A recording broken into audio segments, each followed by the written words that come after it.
नमस्कार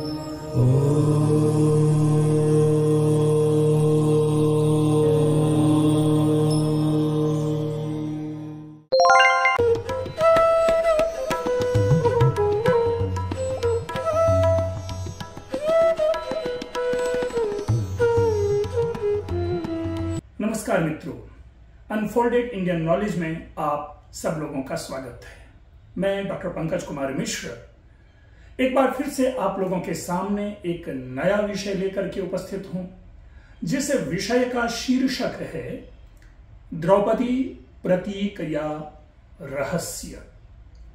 यद्यपि द्रौपदी के ऊपर अब किसी भी विमर्श की अपेक्षा नहीं रहती, लेकिन जिस प्रकार से भारतीय समाज में द्रौपदी को लेकर के नए नए विचार लगातार आते रहते हैं और कुछ खास लोगों ने द्रौपदी के आधार पर जिस प्रकार के स्त्री विमर्श को हमारे समाज में प्रस्तुत किया है, उन समग्र विषय वस्तु को देखने के अनंतर द्रौपदी का पुनरावलोकन एक बार आवश्यक हो जाता है।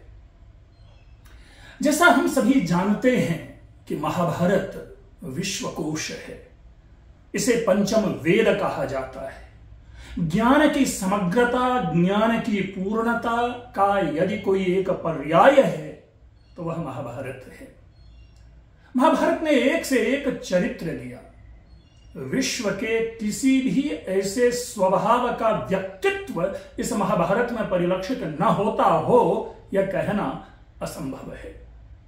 भीष्म पितामह, महात्मा विदुर, भगवान श्री कृष्ण, पांचों पांडव, कर्ण, किसका नाम ले, लेकिन केवल इन पुरुष पात्रों के नाम लेने मात्र से महाभारत की पूर्णता नहीं होती, क्योंकि महाभारत के केंद्र बिंदु में जिस एक चरित्र को हमारे सामने प्रस्तुत किया जाता रहा है उसका नाम है द्रौपदी।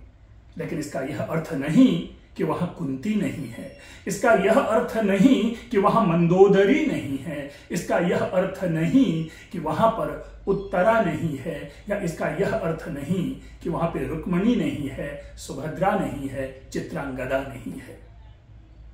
अर्थात एक से एक पुरुष चरित्र और एक से एक नारी चरित्र, उन्हीं समग्र चरित्रों में जो सबसे अधिक जिस किसी ने विद्वत परंपरा को एक विषय दिया वह है द्रौपदी। हमने जिस प्रकार आपके सामने ये बात रखी कि द्रौपदी प्रतीक है या द्रौपदी रहस्य, तो उसके लिए सबसे पहले हम समझ लें कि द्रौपदी किस रूप में प्रतीक है।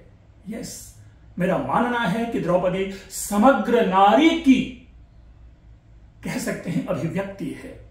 यह नारी को नेतृत्व देती है।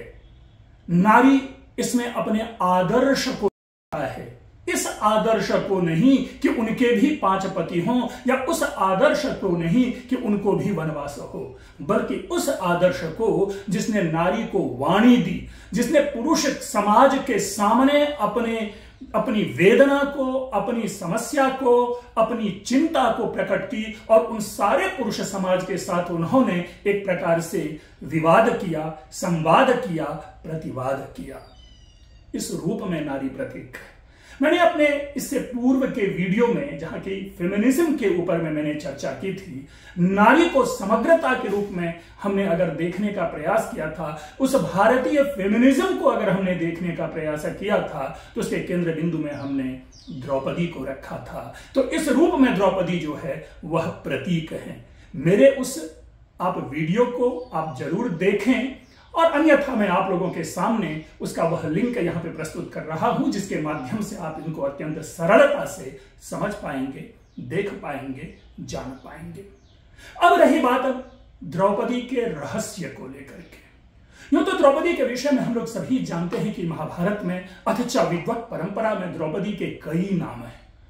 राजा द्रुपद की पुत्री होने के कारण यह द्रौपदी कहलाती है। इनका जो शैशव का नाम या जो प्रथम नाम है वो कृष्णा है। इसी प्रकार से याज्ञसेनी नाम से जानी जाती है। पांचाल प्रदेश की रहने वाली थी, इसलिए इनके लिए पांचाली शब्द का भी प्रयोग किया जाता है। भारतीय सभ्यता और संस्कृति ने 5 कन्याओं में द्रौपदी को भी एक माना। यानी पंचकन्या की जो अवधारणा है उसमें अहल्या है, कुंती है, तारा है, मंदोदरी है। लेकिन प्रश्न ये है, सबसे पहला प्रश्न यह है कि आज तक हम यह समझते आते रहे हैं कि द्रौपदी के 5 पति थे। कोई संदेह नहीं, सारे महाभारत में इस विषय में स्पष्टता के साथ लिखा गया, सर्वत्र यह वर्णित है। और परंपरा में जितने भी ऐसे साहित्य महाभारत को उपजीव्य बना करके लिखे जाते रहे, वहां पर द्रौपदी को 5 पतियों की पत्नी के रूप में देखा गया, देखा जाता रहा। लगभग 7वीं शताब्दी में प्रसिद्ध मीमांसक मैथिल कुमारिल भट्ट हुए। उन्होंने यद्यपि कई सारी रचनाएं की, उन्हीं में से एक उनकी कृति है तंत्र वार्तिक।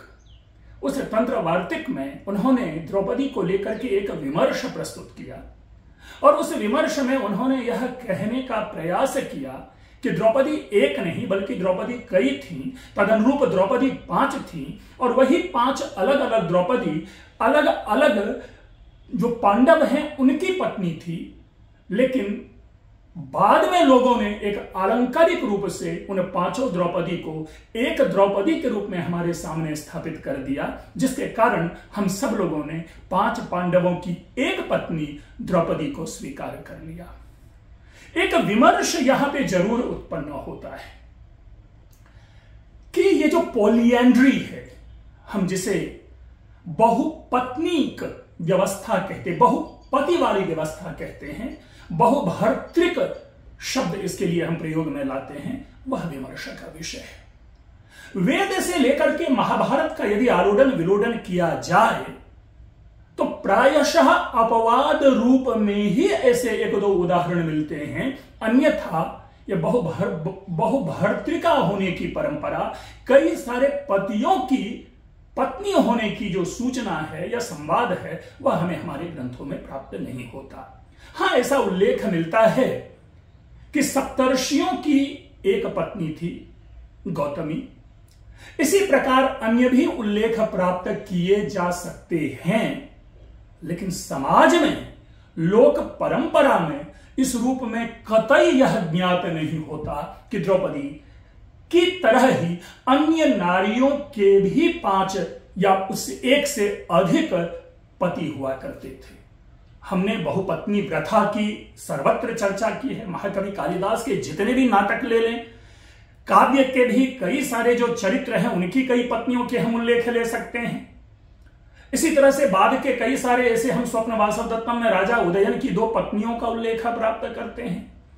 तो समाज में हम ढेर सारी पत्नियों की आज भी परंपरा देखते हैं।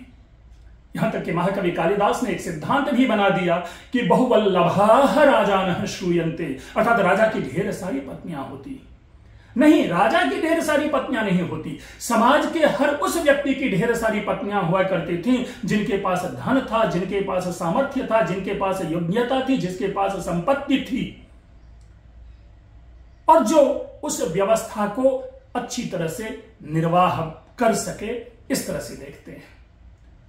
इसी विषय पर याज्ञवल्क्य स्मृति के टीकाकार विश्वरूप, जो कि लगभग 850 से 900 ईस्वी के आसपास हुए हैं, उन्होंने भी यह संदेह व्यक्त किया है, उन्होंने भी यह शंका व्यक्त की है कि द्रौपदी के जो 5 पतियों की कहानी है वह निराधार है। तो इस पर यह विमर्श का विषय है मित्रों। कभी इस दृष्टि से इस पर चिंतन होना आवश्यक है, क्योंकि हम लोग क्या होते हैं कि परंपरा से चली आ रही बात को विश्वास बना करके हम आगे चल पड़ते हैं। मैं अपने आगे आने वाले इसी प्रकार के सीरीज में, श्रृंखला में, जो एक भ्रांतियां हमारे समाज में विद्यमान रही हैं, जिनसे हम अपने को हटाना नहीं चाहते, ऐसी भ्रांतियों के ऊपर में भी मैं अपना व्याख्यान प्रस्तुत करूंगा। आप उसे जरूर सुने। द्रौपदी को लेकर के एक और रहस्य का विषय है, और वो एक ऐसा विषय है जिसमें कि एक निर्दुष्ट नारी को पूरी तरह से दुष्टा के रूप में हमारे सामने उपस्थित कर दिया जाता है, और वह कोई और नहीं, द्रौपदी है। सभा पर महाभारत का राजसूय यज्ञ, एक से एक बड़े राजा महाराजा आते हैं, ईर्ष्या के भाव से ग्रस्त दुर्योधन राजसूय यज्ञ में युधिष्ठिर के राजमहल की यात्रा करता है और उस राजमहल के वैभव से मुग्ध होकर के कहें या ईर्ष्या ग्रस्त होकर के कहें, दुर्योधन मोहित हो जाता है। यहां जब मैं मोहित शब्द का प्रयोग कर रहा हूं तो यह पॉजिटिव नहीं, यह नेगेटिव है, अर्थात ब्लॉक्ड ब्रेन हो जाता है। वह मार्ग में चलता जा रहा है। हम आप सभी जानते हैं, हम उन सारी कहानियों को जानते हैं कि राह में वह चल रहा होता है और चलते समय उनको एक स्थल विशेष दिखता है जिन पर उसके पैर जाते हैं, लेकिन वो स्थल नहीं है, वह जल है और वो गिर पड़ते हैं। इसी प्रकार वह आगे बढ़ते हैं, उनको जल सदृश स्थल दिखाई देता है। वो जल के कारण समझ करके वो अपने वस्त्र को ऊपर कर लेता है, लेकिन वह स्थल प्रतीत होता है। उसकी इस व्यवस्था को, उसके इस भ्रम, उसके उस कह सकते हैं मोहाविष्ट व्यवहार को देख करके भीम हंस पड़ता है और भीम को हंसता हुआ देख करके उसके साथ उपस्थित जो अन्य 3 पांडव है, अर्जुन, नकुल और सहदेव, वो भी ठठा करके हंस पड़ते हैं। भगवान कृष्ण भी इस समस्त घटना के साक्षी हैं। वे अपनी मुस्कान को कैसे रोक पाते, वे भी हंस पड़ते हैं। लेकिन ध्यान रखें, ना तो इस स्थल विशेष पर द्रौपदी है और ना ही इस स्थल विशेष पर युधिष्ठिर है। लेकिन इस कथन के नेपथ्य में 2 उदाहरण मिलते हैं। एक जो मैंने ये बातें कही जिसमें मैंने ये स्पष्ट रूपेण कहा कि द्रौपदी राजसूय यज्ञ के क्षण में होने वाली दुर्योधन के साथ इस घटना की साक्षी नहीं है, बल्कि साक्षिणी नहीं है। ये गीता प्रेस गोरखपुर का जो महाभारत संस्करण है उसके 47वें अध्याय में, सभा पर्व के 47वें अध्याय में इस घटना का उल्लेख प्राप्त होता है। मैं यथाक्रम आप सब लोगों के सामने वह पद्य और उस प्रकार की पंक्ति के जो निहितार्थ है वो आप लोगों के सामने भी प्रस्तुत करूंगा। लेकिन जो एक दामोदर सातवेलकर जी की जो किताब है, उस किताब के एक पद्य में उन्होंने 46वें अध्याय के एक पद्य में उन्होंने दुर्योधन के मुख से द्रौपदी के हंसती हुई द्रौपदी के घटना का उल्लेख करती है। कॉन्फ्लिक्ट यही उत्पन्न होता है कि यदि हम गीता प्रेस गोरखपुर को प्रमाण मानते हैं तो द्रौपदी का उस स्थल विशेष पर उपस्थित होना एक रहस्य बना रह जाता है। लेकिन यदि श्रीपाद दामोदर सातवेलकर जी की किताब को आधार बनाएं तो आज जो हमारा समाज इस प्रकार की कहानी की पुनरावृत्ति करता है कि द्रौपदी दुर्योधन के उस व्यवहार पर हंसी थी, तो यह समाज कतई दोषी नहीं है। यद्यपि कई सारे ऐसे, चाहे वो रेडियो वार्ता हो, चाहे कई इस प्रकार के आलेख रहे हों या कई इस प्रकार के ग्रंथ हों जिसमें द्रौपदी के इस पाप विमोचन का प्रयास किया गया है, लेकिन यहां जो संघर्ष है वो श्रीपद दामोदर सातवेलकर जी के महाभारत के संस्करण और गीता प्रेस गोरखपुर के संस्करण के बीच में संघर्ष है। तो मैं आप लोगों के सामने गीता प्रेस गोरखपुर के उसी संस्करण को आधार बना करके आपके सामने उनको उपस्थित कर रहा हूं, समझने और समझाने का प्रयास कर रहा हूं। तदनुसार हम पाते हैं, और ये सारा का सारा जो महाभारत का वृत्तांत है हम आप सभी जानते हैं नरेशन का है। ना तो वहां पे संजय उपस्थित है, ना ही कोई अन्य उपस्थित है। मैंने पिछले अपने वीडियो में ये कहा है कि महाभारत एक विकसनशील महाकाव्य है, अर्थात उसमें चीजें जुड़ती चली गई। तो वैशंपायन के मुंह से ये बातें निकल आती है कि राजा दुर्योधन ने उस राजसूय यज्ञ के क्षण में युधिष्ठिर के उस सभा भवन में निवास करते समय शकुनी के साथ धीरे धीरे उस सभा का निरीक्षण करता है। तदनुसार पद्य है कि वसन दुर्योधनस्तस्याम सभायाम पुरुषर्षभ शनैर ददर्श ताम सर्वाम सभाम शकुनिना सह। उसके बाद आता है कि तस्याम दिव्या नभिप्रायान ददर्श कुरुनंदनः न दृष्ट पूर्वा ये तेन नगरे नागसाह्वये। अर्थात वह कुरु प्रदेश का राजा दुर्योधन उस सभा में उन दिव्य अभिप्रायों को देखने लगा जिन्हें उसने हस्तिनापुर में कभी नहीं देखा। पद्य है कि स कदाचित सभा मध्ये भारत राष्ट्रो महीपति स्फाटिकम स्थलमासाद्य जलमित्यभिशंकया। मतलब स्फटिक का बना हुआ स्थल था, तल था, फ्लोर जिसे कहते हैं, उसे उस दुर्योधन ने जलमित्यभिशंकया, जल इसकी शंका कर ली और स्ववस्त्रोत्कर्षणम राजा कृतवान बुद्धि मोहिता। वो जो स्ट्यूपिफाइड, वो जो परप्लेक्स्ड, वो जो ब्लॉक्ड ब्रेन वाला जो दुर्योधन है, वो दुर्योधन अपना वस्त्र उठा लेता है कि जल में हमारा वस्त्र भींगे नहीं। मित्रों, तो जिस प्रकार हम दुर्योधन की इस दशा, दुर्दशा या मनोदशा की बात कर रहे हैं, उसके आधार पर हम यह भी जाने कि वस्तुतः इस प्रसंग का मूल या यह घटना हमें सर्वप्रथम कहां प्राप्त होती है। तो अगर पूरे महाभारत के परिदृश्य पर विमर्श किया जाए तो हम पाते यह हैं कि जो आदि पर्व है, अर्थात जो 18 पर्व हैं, उन 18 पर्वों में से जो प्रथम पर्व है, उस आदि पर्व में जो सबसे पहला हम उल्लेख पाते हैं, वहां पर एक पर्व है जिसका पहले अध्याय का पर्व है अनुक्रमणी का पर्व। उनके 136वें पद्य में यह उल्लेख मिलता है कि जहां पर महर्षि उग्रश्रवा इस प्रसंग को उद्धृत करते हैं और कहते हैं कि वासुदेव के साथ साथ भीम भी उस पर हंसे थे। वासुदेव से तात्पर्य है भगवान श्री कृष्ण के साथ साथ। तो पंक्ति आपको इस प्रकार से प्राप्त होती है कि तत्रा वह सितश्चासीत प्रस्कंदन्निव संभ्रमात् प्रत्यक्षम वासुदेवस्य भीमसेनाभिजातवत्। इसी प्रकार हम इसका दूसरा प्रसंग या दूसरा उल्लेख पाते हैं इसी आदि पर्व के, इसी पर्व के जो पद्य है उस पद्य संख्या 146 एवं 147 में, जहां पर कि यह उल्लेख धृतराष्ट्र और संजय के मध्य जो होने वाले संवाद हैं, उस संवाद के मध्य चर्चा पाते हैं। इसका तीसरा उल्लेख हमें आदि पर्व के ही दूसरे अध्याय पर्व संग्रह में प्राप्त होता है। इस पर्व संग्रह की पद्य संख्या 136 में स्पष्ट यह दर्शाया गया है, प्रकट किया गया है, इसका हमें वर्णन प्राप्त होता है कि इस पूरी घटना का जो मुख्य अभियुक्त है, मुख्य आरोपी है, वह भीम है और वह भीम ही है। और ये लिखता है कि यज्ञे विभूतिम दृष्ट्वा दुःखमर्षानितस्व च दुर्योधनस्य अवहासो भीमसेन च सभातले। अर्थात उस सभातल पर भीमसेन ने दुर्योधन का उपहास उड़ाया, मजाक उड़ाया, उसके ऊपर हंसी की।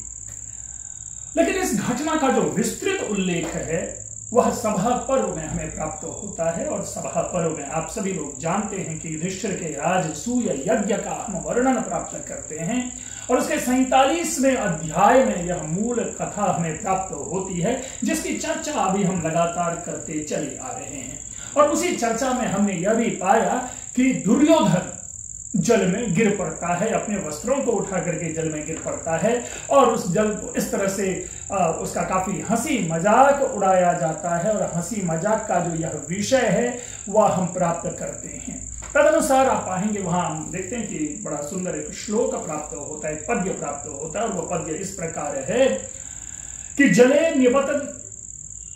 जले निपतितम दृष्ट्वा भीमसेनो महाबल जहास जहुसश्चैव किंकराश्च सुयोधनम वासांसि च शुभान्यस्मै प्रददू राजशासनात् तथा गतं तु तं दृष्ट्वा भीमसेनो महाबल अर्जुनश्च यमौचोभौ सर्वे ते प्रहसंस्तदा नामर्षयत् ततस्तेषां मवहास ममर्पण।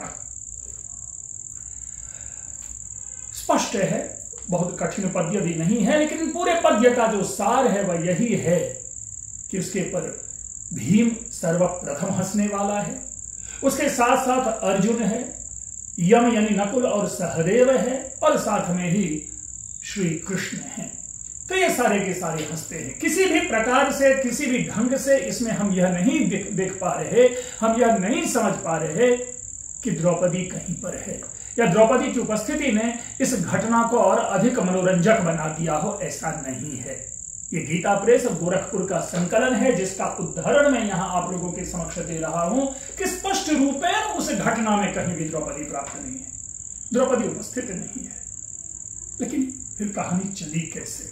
इसका यह अर्थ नहीं कि महाभारत में यह प्रसंग नहीं प्राप्त होता जहां पर कि द्रौपदी ने हंसी या अट्टहास या मजाक या उपहास न उड़ाया हो भीम का, क्योंकि श्रीपाद दामोदर सातवलेकर जी का जो महाभारत संस्करण है, उस महाभारत संस्करण के अगर आप पाएंगे तो 47वें अध्याय में, क्षमा चाहूंगा 46वें अध्याय में यह पूरा प्रसंग प्राप्त होता है कि तत्र माम प्राहसत कृष्णा पार्थेन सहसस्वरम द्रौपदी च सहस्त्रीभिर व्यथयन्ति मनो मम। यह पंक्ति दुर्योधन शकुनी को नरेट कर रहा है, दुर्योधन शकुनी को सुना रहा है। ऐसा हो सकता है उस घटना के बाद जाकर के ये बातें हो। क्यों? क्योंकि जब व्यक्ति का हृदय पूरी तरह से क्रोध से, गुस्से से भरा होता है तो उसमें व्यक्ति और व्यक्ति के कई नाम आते चले जाते हैं। प्रमुख अपराधी गौण हो जाता है, लेकिन साथ साथ जो सहयोगी हैं उनका भी नाम ले लेते हैं। तो यह घटनास्थल की बात नहीं है, बल्कि बात यह है कि दुर्योधन ऐसा कह रहा है कि अन्य स्त्रियों के साथ द्रौपदी भी मेरे ऊपर हंस रही थी। ऐसा कथन हमें प्राप्त होता है, इस प्रकार का उल्लेख प्राप्त होता है इस संस्करण में, महाभारत के इस संस्करण में। लेकिन क्षमा चाहूंगा, यहां पर इसे जो द्रौपदी दोष रूपा नहीं है, या द्रौपदी के ऊपर में दोष का आरोपण करना सर्वथा असंगत होगा। क्यों? क्योंकि जब यही दुर्योधन जब धृतराष्ट्र को सारी घटना सुना रहा होता है तो उस घटना में देखिए क्या क्या मिर्च मसाले लगा करके कहता है कि भीम ने मेरे ऊपर मुझे धृतराष्ट्र का पुत्र कह के संबोधित किया। धृतराष्ट्र पुत्र यानी हे पापा, उन्होंने आपका सम्मान न करते हुए, आपका भी अपमान करते हुए, आपका नाम से उन्होंने हमें धृतराष्ट्र का बेटा कहा, जबकि घटना में कहीं ऐसी बातें नहीं आती है। इसी प्रकार जब हमने गीता प्रेस गोरखपुर का संस्करण देखा, उसमें यह उल्लेख प्राप्त नहीं होता।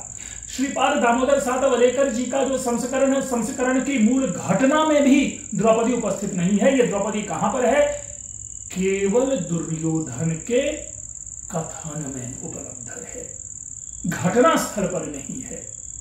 यह मिथ्या भाषण हो सकता है, यह झूठी कहानी सुनाई जा सकती है द्रौपदी को अपमानित करने के लिए।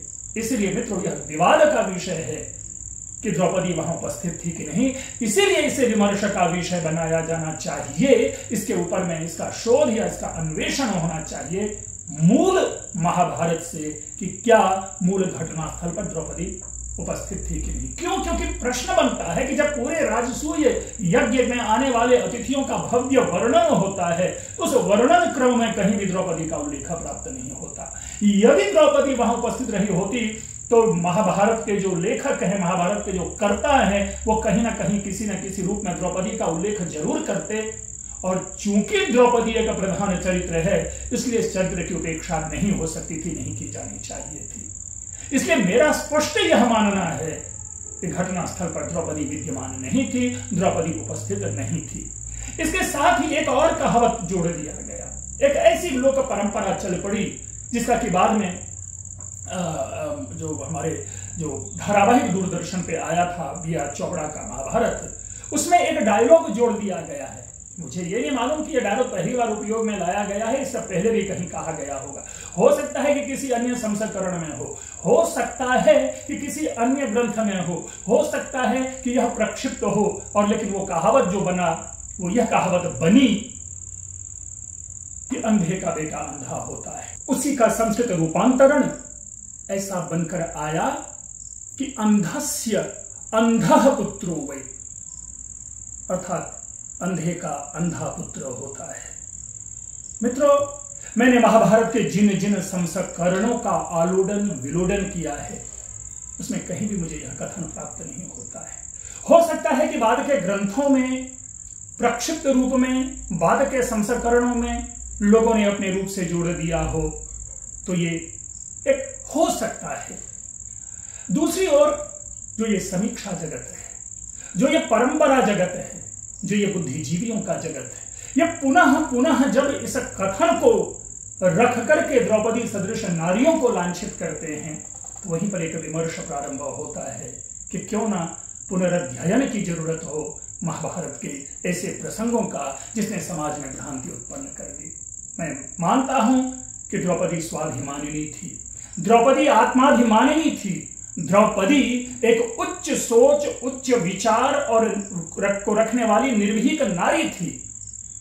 इसलिए मैं नहीं समझता कि ऐसी नारी इस प्रकार की भूमिका निभा सकती है या व्यास ने ऐसे चरित्र को डेवलप किया होगा। दूसरी ओर अगर हम इसको देखते हैं तो पूरे राजसूय यज्ञ के जिस वैभव का वर्णन वहां हमें प्राप्त होता है, एक से एक बड़े राजा सूरमा उस समय के वीर नर श्रेष्ठ आदि पधारे हुए हैं, सबका क्रमशः वर्णन होता है। यहां तक कि उसमें भीम दुर्योधन भीम अर्जुन नकुल सहदेव आदि सब समाहित हैं, लेकिन द्रौपदी का अभिज्ञान तक वहां पर नहीं है। तो जब द्रौपदी का वहां पर उल्लेख नहीं है, परिचय नहीं है, तो किस रूप में भीमसेन के साथ द्रौपदी वहां उपस्थित है या किस रूप में केवल द्रौपदी उपस्थित मात्र है जो कि ठहाका लगा करके और मजाक उड़ाते हुए कहेगी कि अंधे का पुत्र अंधा होता है। आप सभी लोग इस पर विमर्श करें, आप सभी लोग इसके ऊपर विचार करें। और जैसा मैंने कहा है कि मैं ऐसी भ्रांतियों को दूर करने के लिए ऐसे कुछ और हम व्याख्यान लेकर के आप लोगों के सामने उपस्थित होंगे। उन्हीं में से कोई एक व्याख्यान तो स्पष्ट है कि क्या शंकर और मंडन का शास्त्रार्थ हुआ था कि नहीं, या दूसरी ओर क्या महाकवि कालिदास महामूर्ख थे, जिस पेड़ की डाल पे बैठे थे उसी पेड़ की डाल को काट रहे थे। ऐसे जो समाज में कुछ कुत्सित कहानियां जड़ ली गई, गढ़ ली गई, हम उसका निराकरण और समाधान लेकर के आप सब लोगों के सामने उपस्थित होंगे। आप लोगों ने मेरे इस व्याख्यान को ध्यानपूर्वक सुना, लेकिन इस सुनने के साथ साथ आप लोगों से निवेदन है कि यदि मेरी यह व्याख्या मेरा यह व्याख्यान आप लोगों को अच्छा लगता है तो इसे लाइक करें, इसे शेयर करें और अपने मित्रों से भी निवेदन करें कि इसे सब्सक्राइब करें। आप लोगों ने ध्यानपूर्वक सुना, आप लोगों का बहुत बहुत धन्यवाद।